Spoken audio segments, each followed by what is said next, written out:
Fala galera, beleza? Eu sou o Petiano Matheus Carvalho e essa é mais uma videoaula do grupo PET Elétrica. Na última videoaula nós vimos como funciona um circuito RC simples com a sua resposta natural e agora vamos ver um circuito RL simples também com sua resposta natural. Como a gente viu na última aula, a resposta natural nada mais é do que o capacitor ou indutor agindo por conta própria sem haver nenhuma outra excitação externa àquele circuito. Neste caso, vai ocorrer da mesma forma que o capacitor, a única diferença é que o indutor irá armazenar energia em forma de seu campo magnético, e como estamos falando de campo magnético, temos que relacionar, claro, com a corrente. Então vamos analisar a corrente no indutor antes do chaveamento e depois do chaveamento. Quando a chave está em A, o indutor irá se carregar, irá adquirir uma corrente L, e depois que houver o chaveamento para B, essa corrente L inicial vai começar a circular por essa malha e vai descarregar nesse resistor por efeito Joule.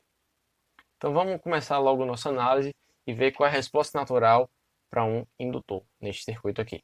Vamos agora analisar para o T antes do chaveamento. Nesse caso, vamos atribuir para T menor que 0 segundos. Faltou a especificação aqui, mas é só a gente dizer que o chaveamento vai acontecer em 0 segundos. Então, para T menor que 0 segundos, o circuito está dessa forma aqui. Essa resistência aqui não está aqui ainda.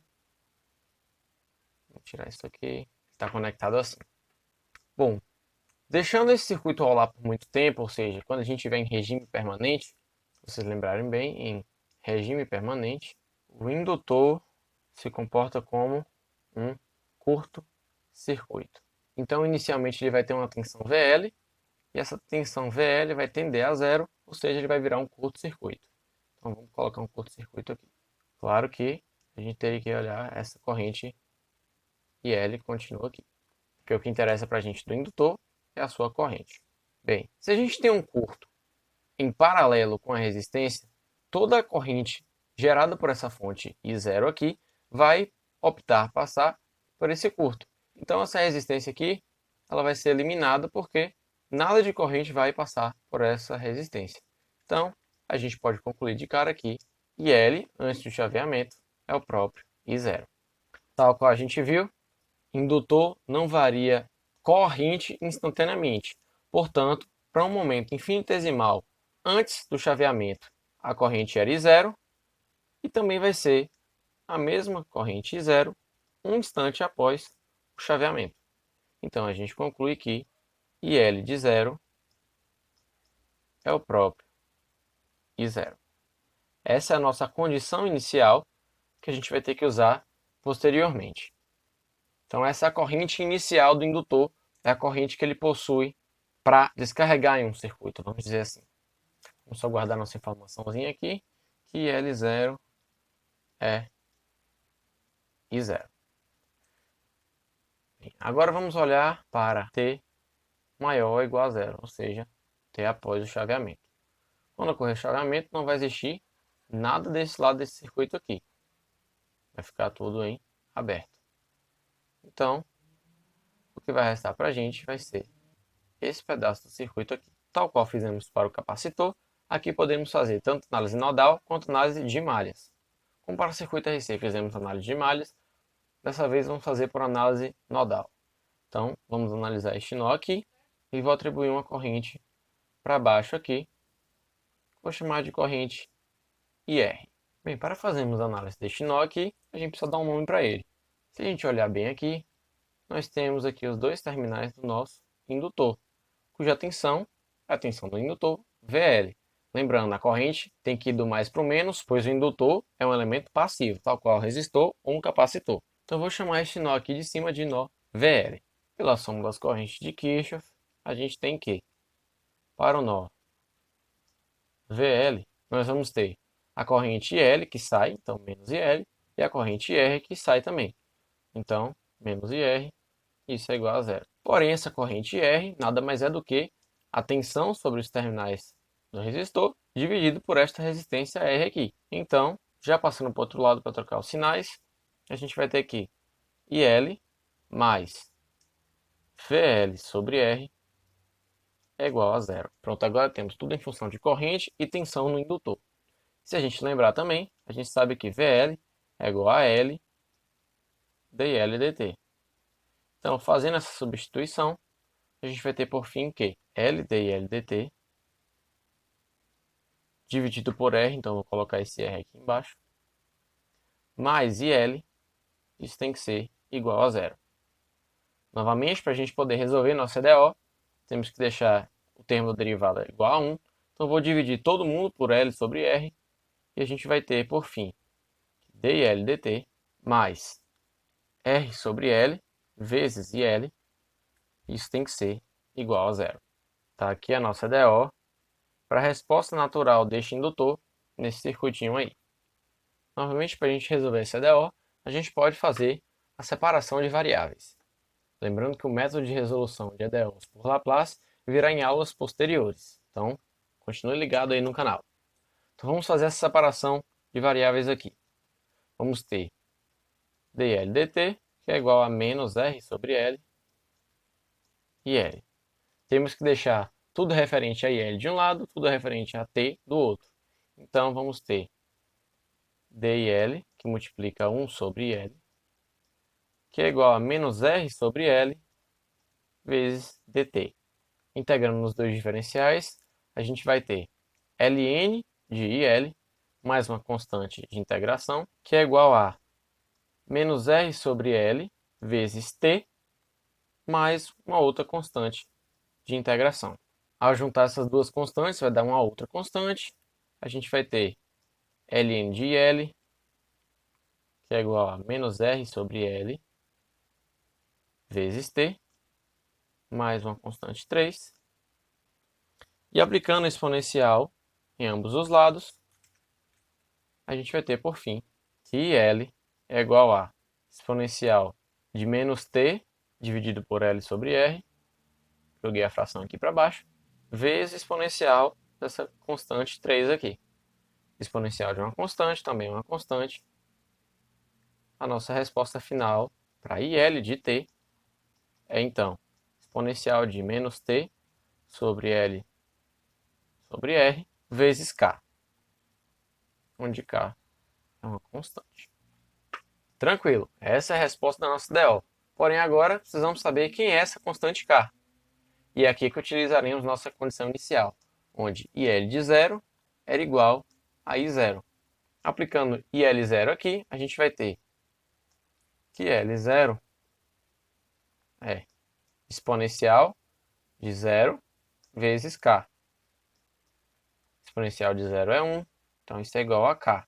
Porém, IL de zero também é igual a I0, então K é igual a I0. Então vamos ter aqui, finalmente, nossa resposta final, que IL de T é I0, que multiplica exponencial de menos T sobre L sobre R.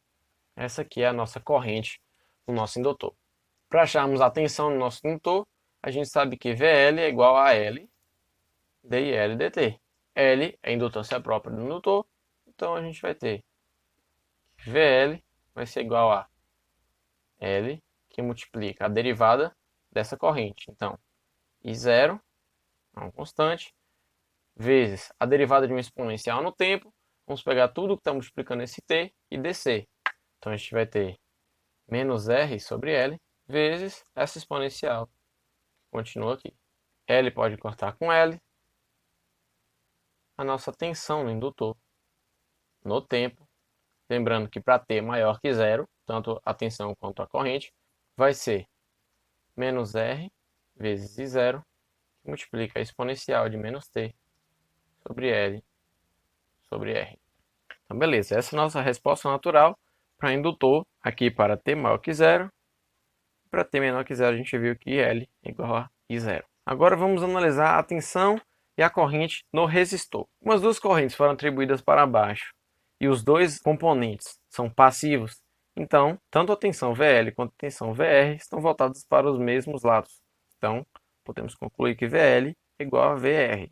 Porém, quanto às correntes, olhando para a própria equação da lei das correntes de Kirchhoff, a gente vai ter que IL é igual a menos IR, passando um para os dois lados. Então, vamos colocar assim, que menos IL é igual a IR. Escrevendo as equações lá embaixo, nós vamos ter que VR que é o próprio VL, então vai ser menos R que multiplica I0, exponencial de menos t sobre L sobre R, e IR, como é menos IL, é menos I0, exponencial de menos t sobre L sobre R. Vamos agora traçar os gráficos da corrente e da tensão deste indutor e deste resistor. Bem, desenhando agora o gráfico para a corrente no indutor, nós temos que, para t menor que zero, a corrente no indutor estava fixa em I0. Quando houve o chaveamento, no nosso caso em t igual a zero, ela passou a obedecer a essa equação. Ela começa em I0, que é onde já estava, e passa a decair com essa exponencial até um valor próximo de zero. Olhando a tensão, a gente tinha aqui, para t menor que zero, ou seja, em regime permanente, aquele indutor se comportava como um curto-circuito, ou seja, ele não tinha tensão. A tensão VL dele estava em zero. A partir do instante em que houve o chaveamento, ele passa a obedecer a esta equação aqui. Então ele tem um salto para menos R vezes I0, ele começa a decair em modo com a exponencial de menos t sobre L sobre R. Falando agora do resistor, a gente tem aqui que para t menor que zero, a corrente naquele resistor era zero, porque não estava nem chaveado. A partir do momento em que houve o chaveamento, ele passa a obedecer a esta equação aqui. Então ele tem um salto para menos I0 e ele começa a decair em modo segundo essa exponencial. E olhando também a tensão, mesma coisa. Antes do chaveamento não havia tensão, estava fixo em zero. Quando houve o chaveamento, tem um salto para menos R e zero e começa a decair em modo segundo exponencial. Esses gráficos aqui não são muito bem exponenciais não, mas relevem um pouquinho. Espero que vocês entendam. Novamente, vamos analisar aqui. Lembrando o conceito que indutor não varia corrente instantaneamente. Então, para um instante antes do chaveamento e logo após o chaveamento, ele fica fixo em I0. Então, por isso que L de zero é I0. Quanto à tensão no indutor, já não é um problema. Pode haver um salto, porque ela pode variar a tensão instantaneamente. O capacitor não varia a tensão instantaneamente, indutor não varia a corrente instantaneamente. Olhando agora para o resistor, nós temos uma variação instantânea aqui de corrente e tensão. Esse não é um problema para os resistores. E por fim, vamos olhar aqui. Como fizemos análise nodal, para t maior que zero, a soma das correntes tem que ser igual a zero. Se a gente pegasse esse gráfico aqui da corrente no indutor e colocássemos sobreposto aqui, para todo instante de tempo, ele ia se cancelar. Então, de fato, a soma das correntes é igual a zero. Enquanto as tensões, para t maior que zero, após o chaveamento, as tensões são iguais, VL é igual a VR. Então, obedecem as mesmas equações e tem o mesmo decaimento. Agora já terminamos de ver a resposta natural para um circuito RC e para um circuito RL. Na próxima aula vamos abordar o que são esses termos aqui nas exponenciais e como eles têm a relação com esse decaimento exponencial que há aqui na corrente, na tensão. Eu vou explicar mais alguns conceitos sobre essa constante de tempo que nós vamos chamar de tau. Então é isso. Vejo vocês na próxima aula. Um abraço e até mais.